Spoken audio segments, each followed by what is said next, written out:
But that remains to be seen, because what is Ubisoft going to bring to the table? It's a big question on everyone's mind. This guy was, on the Dire Cubs, on their challenger lineup. Now coming through, see if he can carry the main squad here on the international stage. For now, though, Thresh banned away, Aatrox banned as well, Akali getting taken off the board. They saw some counter picks in the previous game, still not going to give Triple the opportunity. Bans remain pretty standard outside of the Thresh. Yeah, and that surprises me because Archie has not played a lot of that at all during his regular season. And so this to me implies that there is a pick that the Direwolves do have in mind. They played a lot of Rakan during their regular season. Perhaps they want to get themselves something like the Tahm Kench early, get Cupcake on something that he is pretty comfortable with, or maybe they want to go for the Braum, but a Thresh ban is very surprising, and to me it kind of implies that they have a certain support pick in mind. What's it going to be? Right, it's actually just a generic Alistar. So clearly something that Archie has been practicing with the recent buffs to the pick, and we have been seeing it throughout the play-ins rise in terms of popularity. Has been the case. Now do Infinity want to respond with an aggressive bot lane? Kai'Sa, the premier scaling option. They lost to it. They're going to give it the run back here as they bring it out themselves on the side of Infinity. Do they just grab a support of their own? That's kind of my question. I think they could get themselves a jungler right now if they wanted to. In the last game, they early prioritized the Camille. And while Solid Snake wasn't able to have much success with it, it is still one of his big comfort picks. But instead, they will just lock themselves in a solid bot lane. It was the bot lane that they did end up losing to. And hopefully they can use it to empower them moving forward. Have to see two scaling options. If the Tristana does get locked in, so both teams playing for a little bit later in the game, and a tank on the top side for BioPanther as expected. This is where you like to see this guy. Sometimes you want to see, or carry top laner. Those are his Ornn, things. Mundo, get a Cho'Gath in there. That's what I want in the hands of BioPanther. So, be an engaged threat. Direwolves have engaged right now. They've got the Alistar and they've got the Ornn. They also have scaling on their side with the Tristana. All they want now is perhaps a little bit more early game skirmish damage, unless they're committing to the late game. Infinity now going to lock in their mid laner, and of course, this was banned in the game against EDG, but this is a big comfort pick for Kotopaco. And they're immediately banning out the counter picks. The Cassio not going to see the light of day, and I love this. Kotopaco, brilliant with his use of the Realm Warp, shutting off paths, ensuring that the team can collapse on specific targets. I want to see if he can bust out the same performances we saw from him in the finals up here today against the Direwolves. And Tanks now going to be the option for the ban out against Direwolves, wanting to give BioPanther a favorable matchup on the top side. I feel like Relic and BioPanther, though, have very similar champion pools, so even though they can look to ban out some of the obnoxious tanks, I think it's going to be difficult. I think the bigger thing here is trying to take away some of the engage tools that often come out from the top side of the map. And with Sion being one of the big ones, they may look to ban away the Maokai right now if they really want to limit the number of options for Infinity to start fights. Olaf the takeaway here. So I guess Ryze, Olaf, you don't want all those champions able to collapse on you. The Predator, of course, a nice bit of movement speed. And the Braum, that should... No, there's wait, hold on, yeah, we forgot. I was Sorry. like, wait, why didn't they ban Braum? I was like, oh yeah, because Tahm Kench has already been locked There in. you go. We got baited by the hover there. Skarner locked in for Solid Snake, and this was a champion that he did put up some good results on in the final. I would love to see a similar performance again where he's shutting down key carries with that Skarner ultimate. King, though, of course, an incredible talent, may not succumb to that, may get a QSS under his belt. And Triple, he often plays a lot of control mages. He was well known at MSI for things like his Azir, his Vladimir, his Talia. And right now he's kind of been flicking through a lot of these comfort picks, and there it is, Azir. Was talking to Spawn yesterday on the car ride home, and he was like, yep, the one big pick that Triple is known for is this Azir. So he's sticking to comfort on his first day in the plains. Last pick going to go into the hands of the jungler of the Direwolves. What does Ubisoft bring to the table? Is he going to go aggressive? Yes, he is. Giving him an aggressive early pick, his first, I guess you want him to be comfortable. You say, you know what?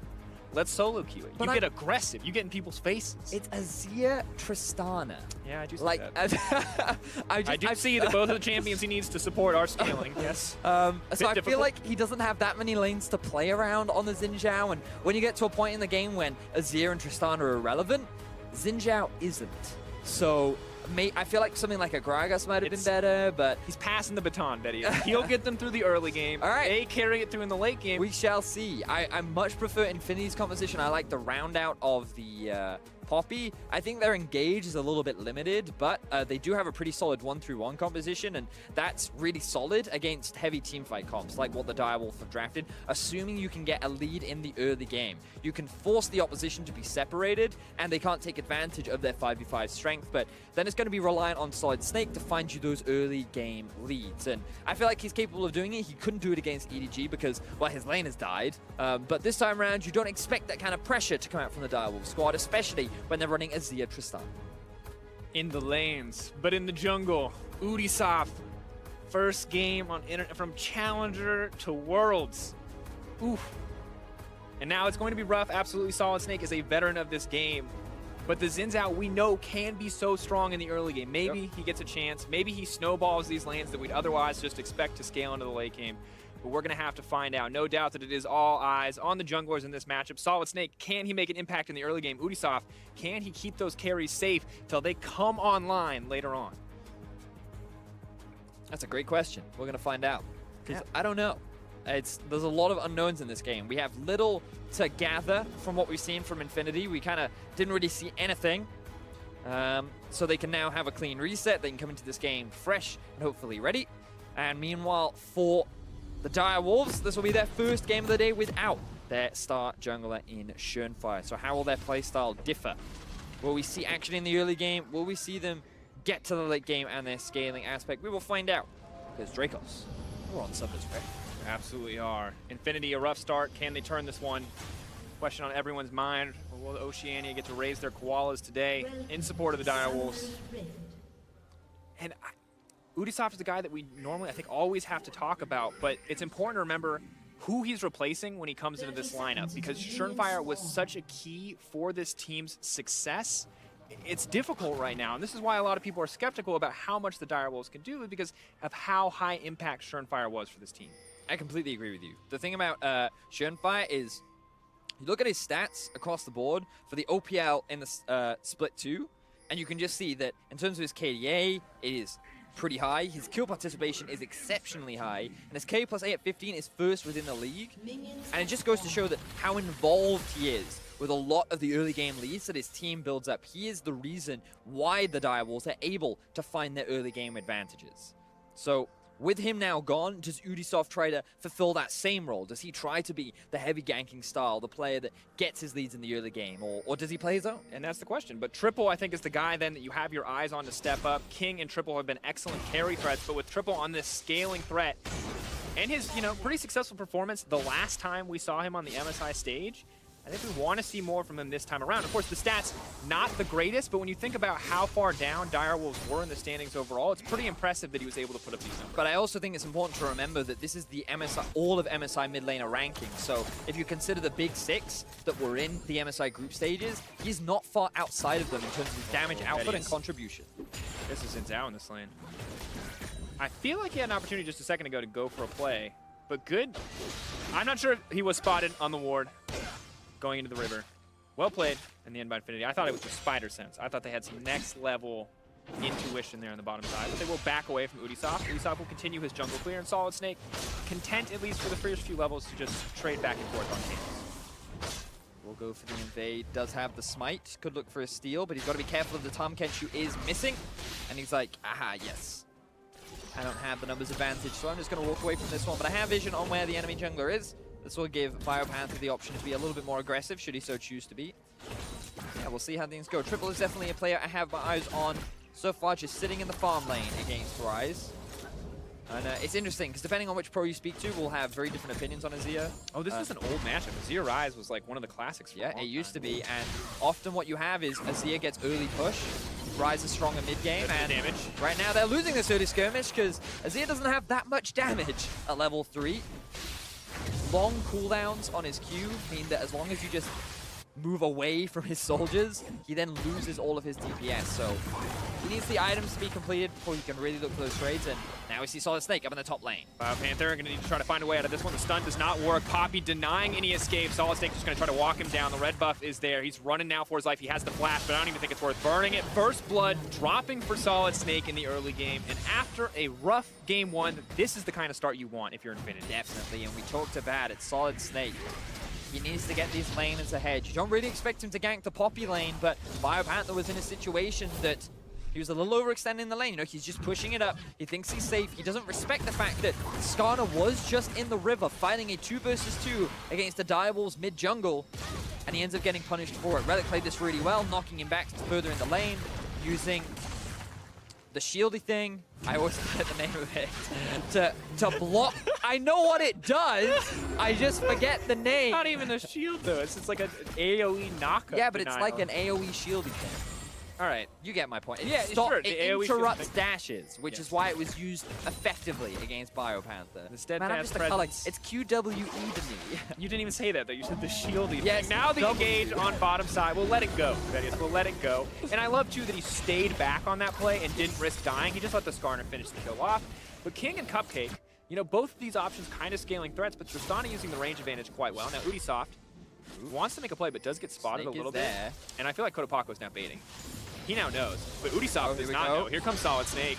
Walking forward, the root is there, Predator comes out, Ubisoft looks like he's just gonna be food for Solid Snake and Kotopako. Another kill drops, Triple running for his life, the heal already burned. And Vedius. Solid Snake. He's having a really good game this time around. He's definitely out of the box. He's ready to play. He's counter ganking every time Ubisoft tries to make a play. And we talked about it in draft, right? A lot of scaling on the side of Direwolves, but Ubisoft, he got spotted much earlier out thanks to this control ward, and so it was very easy for Solid Snake to He gets spotted again here, by the way. I think just the edge. Yeah. So they know he's there. And this is just the inexperience of Ubisoft showing through, right? A more veteran player might know exactly where to stand, but Ubisoft makes the mistake, and well, not much else to say. And you're not going to win this 2v2. Azir doesn't have the strength this early on into the game. Ryze, Skarner, definitely the much stronger in the duo. And so Infinity now, with a pretty healthy gold lead. Nice bounce back from their earlier performance against EDG, showcasing that EDG are just a really strong team, and Direwolves currently struggling with the loss of Showfire. Have to see how that changes. Maybe Ubisoft gets a little bit more confident as we move further into the game. As his carries scale up, we'll see what value he can contribute. The level 6s are coming in swiftly. Solid Snake with a significant EXP lead means that Skarner is going to be a threat much faster than Direwolves were ready for it to be. So have to give a lot of respect over Infinity, especially as they just start to win out in a lot of these individual lanes. Triple even getting zoned away because they don't have vision in their bot side jungle. He's paranoid of the dive. He goes for the trade rather than the farm. But he's still doing all right in terms of farm. Triple, remember that they do have the scaling aspect. Interestingly, he's gone for the electrocute over the more conventional, say, Airy or Comet. Wants to have a little bit more burst, but here's Solid Snake. TP comes in from behind. Oh, Realm Warp comes out. Cupcake immediately forced to flash.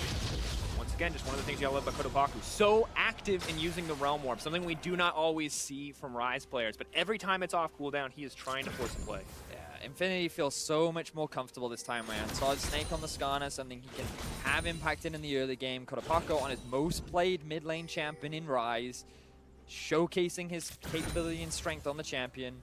Archie getting another comfy pick in the Tahm Kench as well. I like the use of the teleport there to flank in. And you gotta wonder if that Thresh ban could have just been a Ryze ban, but that's something for Direwolves to, you know, review later. Yeah, reevaluate. Remember, they will have another opportunity to rematch. They will get to play EDG later in the day. We'll see what they can do. You will see. It's a difficult task, I think we can all agree. Me, you, everyone who watched that first game can definitely agree that it would be hard. Now the Skarner level 6 comes in. Ubisoft still behind. Very difficult spot to be in. They make the individual 1v1 nigh impossible to win, but Ubisoft still willing and able to make some of these plays. I feel like he's got his eyes set. No pings have come out, so I don't know if he's been spotted just yet, but he doesn't have a camp to go to. I feel like you just got to try. Not confident, though, on the side of Direwolves. Don't want to risk anything there in that play. No TP for King means if that does go south, they're not going to get quickly back to the lane. And Triple doing what he can to clear out a bit of vision. Vedius, this is a guy we've had our eyes on to carry the game, and sadly for him, he's going to be scaling for a little while before he becomes that mega threat. You know, and thinking about it, right? Picking Tristana into the Kai'Sa too.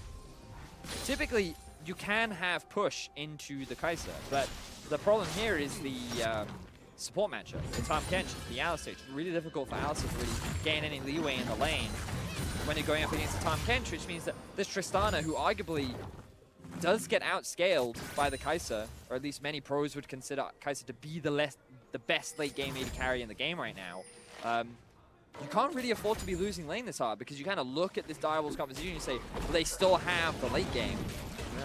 But like if your Kai'Sa's going to hit 2 items first, you know, Storm Razors plus the Blade of the Ruin, Storm Razors plus Rage Blades, and then your Rise is 2 items as well. Infinity can just start forcing fights in the mid game, and they can feel pretty confident about winning them out. And there's a brief window of opportunity, Vedius, where Tristana hits 3 items, where she can match the Kai'Sa and get ahead. But once Kai'Sa hits that 4th item, well, then she's winning again. And maybe if they can protect the AD carry, they have an option. But the Tahm Kench is on the opposite side. And we've seen this from Infinity. They love to have these map mobility. Once again, the Kai'Sa Tahm Kench Rise as a trio is just truly terrifying to play up against because you can really never feel safe under your towers when you don't have vision of the enemy. So things right now for the draft for Direwolves, they don't look optimistic on paper, but often we've seen teams able to make things work. And if Direwolves are able to find that successful gank with the Xin Zhao, maybe they can pull out a slight lead and get those item spikes sooner to be able to better force fights. But unfortunately, Ubisoft yet to hit level 6. 20 CS behind his jungle counterpart. Level 7 sitting for Solid Snake. And it definitely has been a rough game for him. Burning his flash early on, trying to make a gank happen mid, and then ending up losing his life in the 2v2. But the game has definitely slowed down, which is a much better situation for the Direwolves to be in. And you have to remember not to be too upset at Ubisoft. He wasn't really supposed to be in this position. It's fair, if you are an OPL fan, Shurnfire, this is not a 6-man roster, you know? This is not the sub-jungler they planned to use. It was supposed to be Shurnfire. It was supposed to be the 5-man strong lineup in every single game. And it's these emergency situations where the OPL team suddenly find themselves a man short, and not only a man, but an MVP, really, of this team. Yep, certainly the case. Now Infinity looking to make a play down the bot side of the map. Use the pressure advantage that they do have. They will zone them away from all this farm, and the Realm Warp was even ready to rotate down. But Triple has come all the way here. I don't know how much he's going to be able to get off the back of this. Cupcake's Alistair, something you always have to watch as well. The engage potential there, definitely something to consider.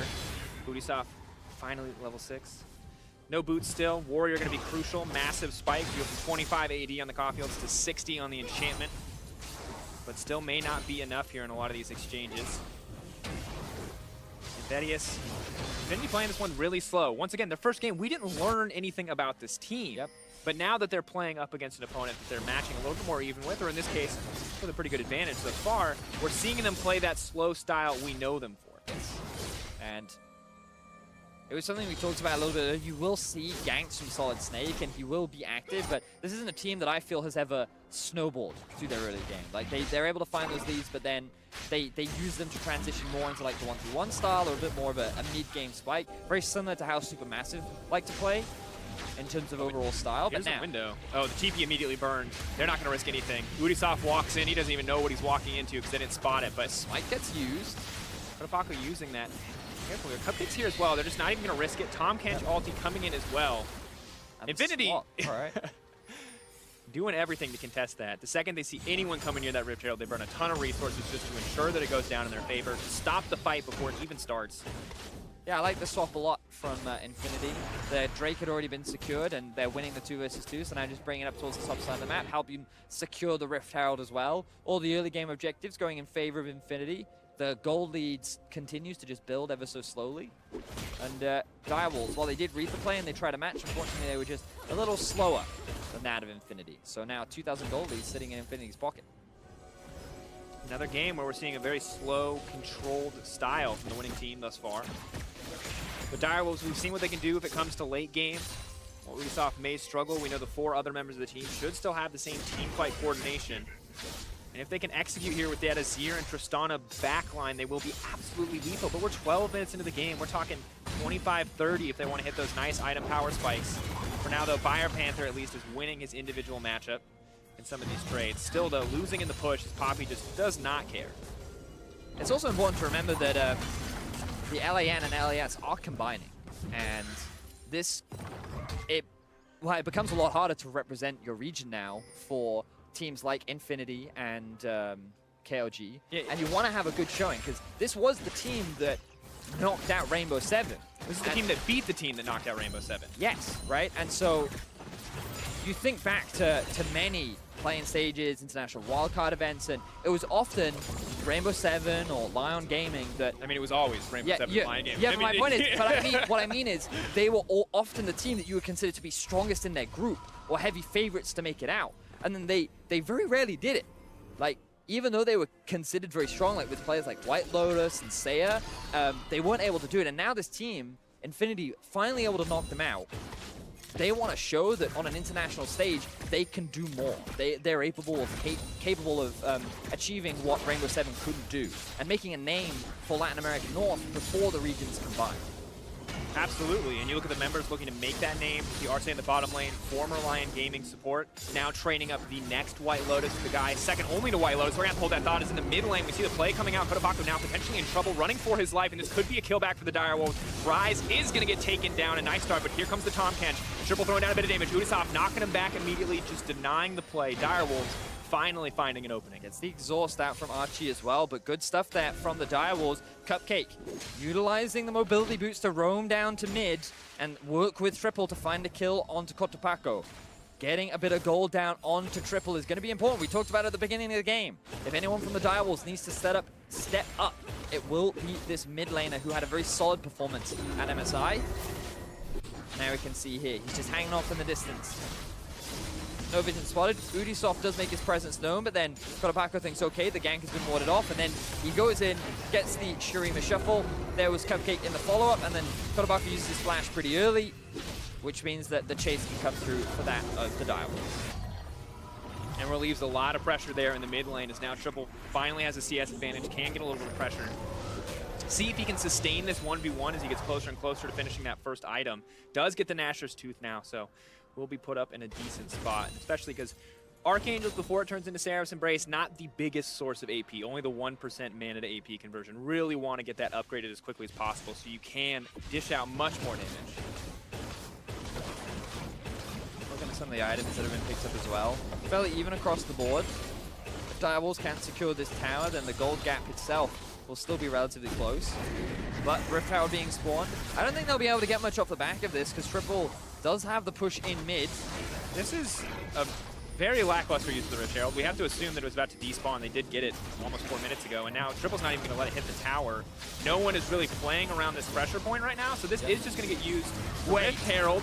Realm warped in, but now they're just going to start the fight. The Rift Herald's not there. Triple getting this one kicked off, but he may just go down immediately. The heal now comes out. Beautiful team fight for the Direwolves thus far. Poppy doing what she can to deny. Now the Tahm Kench is here. Ubisoft going to back the rest of the team up. They're trying to pick up Kotopako, but they're not going to get it. Beautiful denial from Arce. Pulling through in the end, and only Solid Snake is going to drop. So I love the use of the Realm Warp from Kotopako to get the Rift Herald behind enemy lines, but it just gave the Direwolves an opportunity to force a fight, and they were the ones that come out on top. They find themselves another kill, equalizing the kill score, closing the gold gap, and Direwolves saying, listen, we had a bit of a rough early game, but we're still in this game. And it's a good look overall from the team. Triple playing the team fight beautifully. In our Acer replay, you can see how this man is setting the team up for success. So you can see everyone starting to rotate round. The Tahm Kench ulti is going to come through as well. And the Realm Warp, yes, he takes him from behind, but then Triple goes in onto Solid Snake. He just gets blown up in an instant. Relic isn't there fast enough. The Tahm Kench isn't there fast enough either.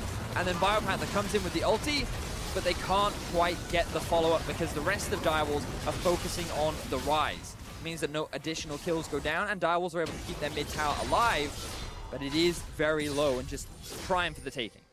And you got to give a little bit of credit to Relic on the side of Infinity. A very clean Poppy ult, denying both the Xin and the Tristana from leaping into his backline. That could have been a disaster for the Infinity lineup. But they stopped the bleeding immediately in that fight, only losing a single member. And now they've got their sights set on their second dragon of the game. Mountain and an Ocean to back them up as they push forward. Will help if they want to go for the split push style at this stage of the game. Still, though, giving up a lot in that exchange. And Kai'Sa, interestingly enough, going for... or a little bit behind now on the Rage Blade, as the second item is going to be coming in a little bit faster for King after that play. Game is now very close between the two teams. Interesting way in which it's developed, because Infinity, they utilize the early pressure pretty well, but then a couple of good plays coming out from Direwolves have kind of brought them back. Cupcake making his roam towards mid, the punish on the Rift Herald as well. And just goes to show that Direwolves still willing to force fights, even though they don't have the same kind of early game leads that they often get with Schönfire. They still have that playmaking potential, and Triple still looking really good on his big comfort pick. I mean, 100% kill participation. He's been a part of it all, but King now. So there's that Kai'Sa we were talking about. That's a lot of damage. Yeah. King maybe not feeling quite as comfortable to go for the one-for-one trades. And of course, Cupcake not being there. That's bad news. It's only going to get tougher for King as the fights progress. The advantage that Tristana does have over the Kai'Sa is the range difference between the two. And if Renyu can't really get onto the backline, then it becomes much harder to utilize the strength of the Kai'Sa in terms of her mobility and huge burst damage. So if it's just straight front to back, just because of the range advantage, it's that much easier for King to stay at a safe distance and hopefully melt through those tanks faster than Renyu can. But obviously, in terms of damage output, Renyu's going to have that advantage. So Skirmish kicks off the mid. Taking a lot of damage here, but Solid Snake's on the way, and Udasoft is here as well, but that Xin Zhao still quite far behind. Cupcake going to pull back in the duration of his ulti. Arce still might go down here. Azir wants it. Is he going to get it? One more auto means Triple takes down the support on the side of Infinity. And fights just keep happening in the mid lane. Infinity, remember, their comp really excels at this point in the game when they're kind of splitting the map apart, and Direwolves have so many engage options. They have so much AoE. When they're grouped as a 5, that's when this composition thrives the most. And Infinity, 3 times in a row now, have given away advantages in this middle lane. They need to show more respect. They need to give that space over towards the Direwolves. Otherwise, they're going to keep looking for these fights and keep finding these small advantages. The good news for Infinity is they do get a tower back, which puts the gold slightly in their favor. That is alongside the 2 Drakes they have earlier. But once again, a lot of expectation on Triple's shoulders, and I think we have to continue to praise him because he has not hesitated to really make these plays happen. Of course, Cupcake as well alongside King. Really the 3 core members stepping up as BioPanther kind of remains on an island. Yeah, I agree. Sorry, I just noticed the Phantom Dancer being picked up for King. Perhaps he wants a little bit more survivability against Renyu. Not conventional. Usually we see things like the Rapid Fire Cannon or in some cases the Static Shiv. And the Rapid Fire Cannon, you know, a pretty terrifying item generally. Yeah. Because on 3 items you get an 800 damage crit on a mage and they just don't really get to play the game. And there's that range advantage you were talking about, right? Like, it can be difficult for Renyu to close the gap. But I think that's what we like, right? In the sense that Renyu can outduel if he gets in range, and now it's that much harder for him to get in range because the Phantom Dancer gives that extra movement speed, gives that damage reduction. And I so guess. It's not a rapid fire auto, which is very strong, but it does mean the King is a little bit more comfortable in a lot of these duels. Especially, I will say, like, I can somewhat understand. It's odd. I agree. I'm not convinced either. Build. I'm just trying to find an argument as to why he would build it. I agree. And I think it is just that extra bit of survivability and maybe a bit more dueling power. But right now, he does have priority in mid. Want to quickly look at the vision across the map as the game's a little slow. You can see that Direwolves do have control over the river, and Infinity are forced to kind of have more of a defensive vision line just around the Baron area. And this largely comes off the back of Direwolves' control in the middle lane, and having control around the Baron is really important for their comp, because remember, they want to 5v5. One of the easiest ways to force that is start the Baron, and you get the enemy team to group out, TP in, and then you can look to force a fight. But for now, King is focused on sieging. The Azir-Tristana siege duo is incredibly oppressive. Hex Flash, is it going to go in? Cupcake not going to commit. When they see the Predator used, they're happy to just take the cooldown alongside the TP. But another wave, they might just be able to siege it. They have a significant range advantage. Relic, however, says, all right, we'll take the 1-for-1 trade. We'll push in on the bottom side of the map. And now if Direwolves don't get this tower, they're going to feel pretty stupid. This is the difference in the comps, though, right? Infinity want to try and play on a side lane. Right now, they're just trying to wave clear, but here's the engage from Direwolves. Horn, the flash out from Kotopaku. They're just going to give up the tower immediately. Azir sets up one of his own, just stopping any counterplay here from the side of Infinity. But it's a 1-for-1 trade in terms of towers in the end, and still Infinity with a gold lead. Yeah, well, I mean, the thing is, Direwolves lose so much farm in the bot lane. You're going to lose like 2, maybe even 3 waves to the tower. Excuse me, and as a result, it just means that even though the tower gold goes down in favor of Direwolves, Infinity also secured their second tower of the game, and they got all those extra resources into Relic. So he's going to have an experience advantage over BioPanther, he's going to have a gold advantage. You can see he's already completed his second item as well. So debatable if that trade is worth it, seeing as they're going to lose a third tower off the back of it as well. Direwolves outclassing in a lot of these exchanges and fights, but when it comes to map play, Infinity are reigning supreme here. Splitting up the map and finding these opportunities. The earlier Rift Herald charge may have cost Infinity a kill.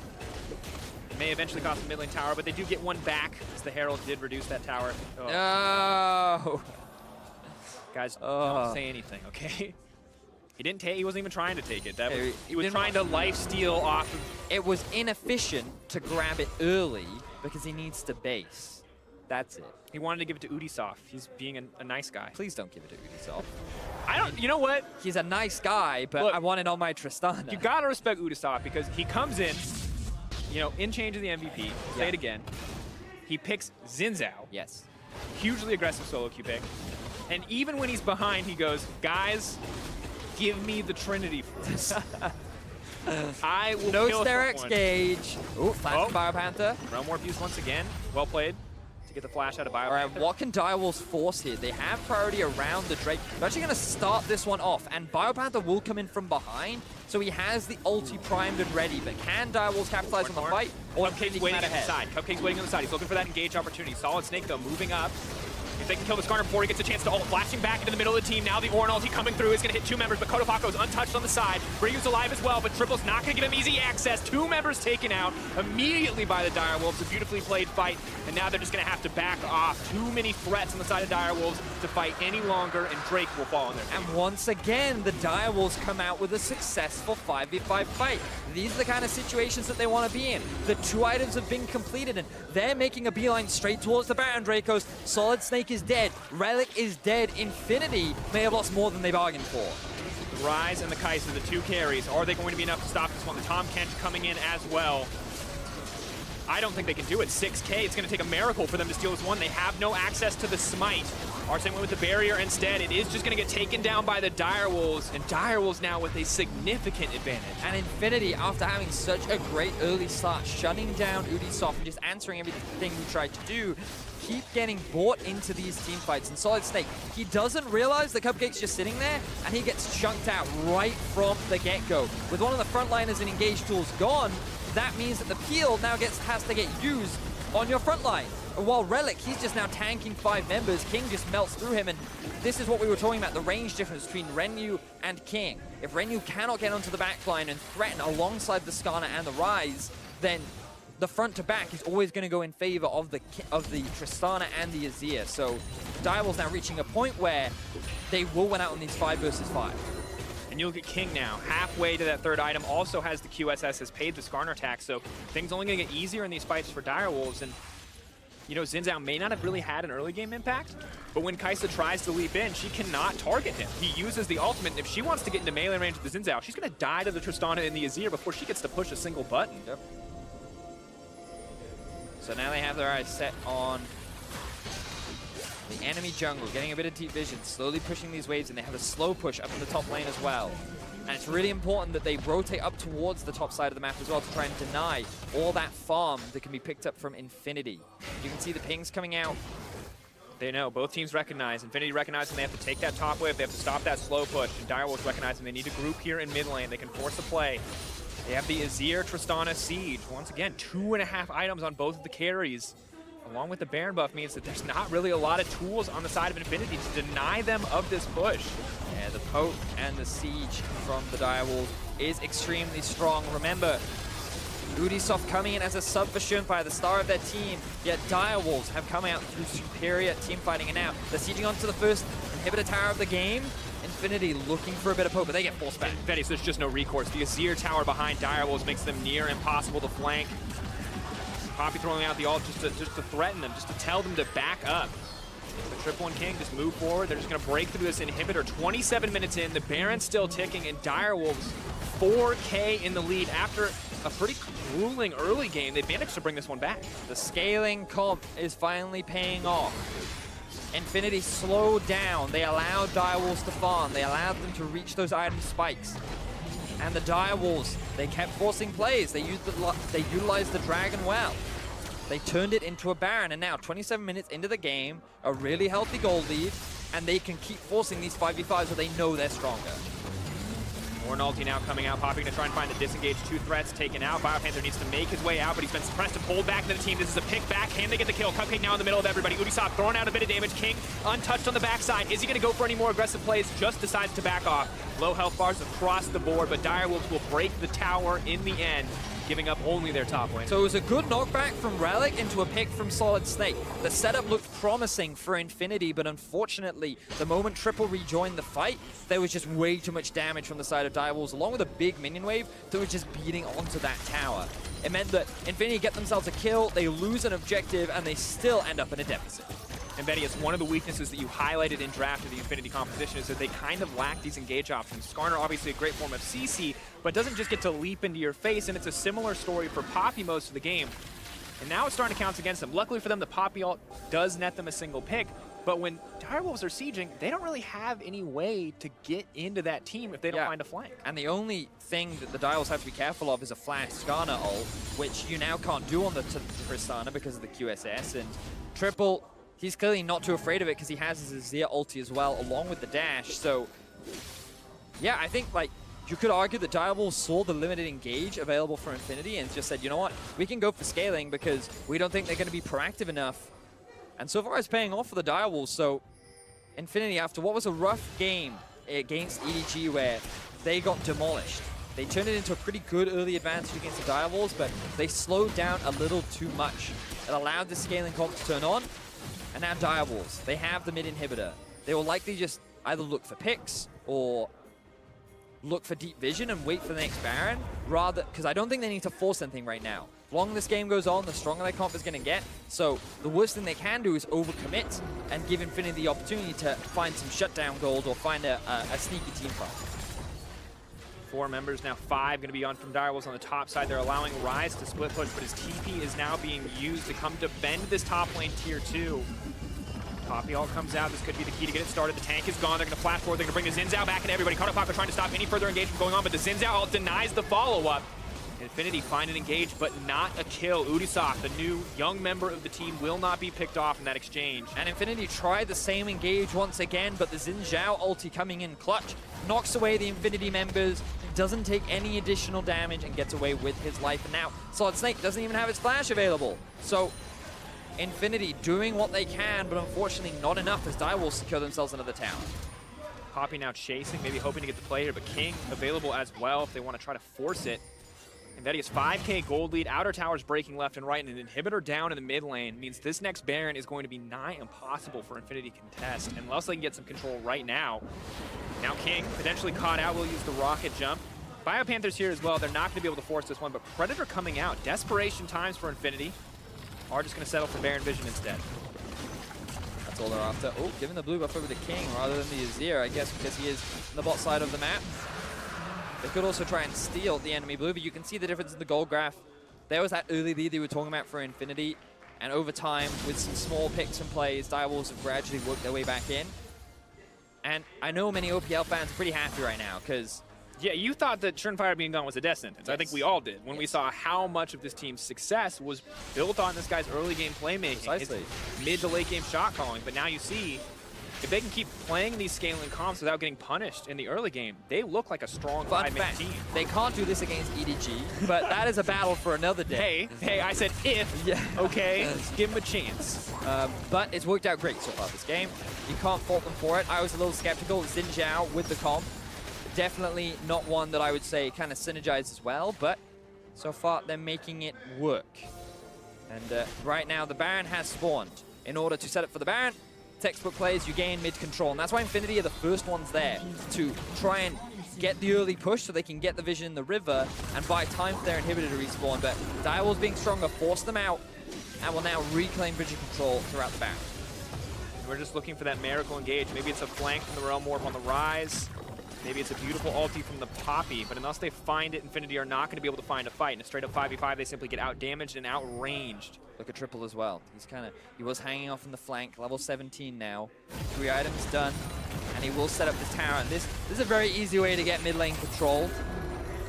Also have to remember, if you're Triple, heed Vedius' advice. Just play it slow, because we've seen many games back in Azir meta be decided by the Azir that's a little too eager to try and engage, that tries the sick Azir sec, the Shurima shuffle, and ends up dying as a major damage threat. Isn't going to happen this time. Look at how quickly this dies now with Azir plus Tristana. Bot and top are pushing in favor of Direwolves. Now is around the time where they want to try and force this play.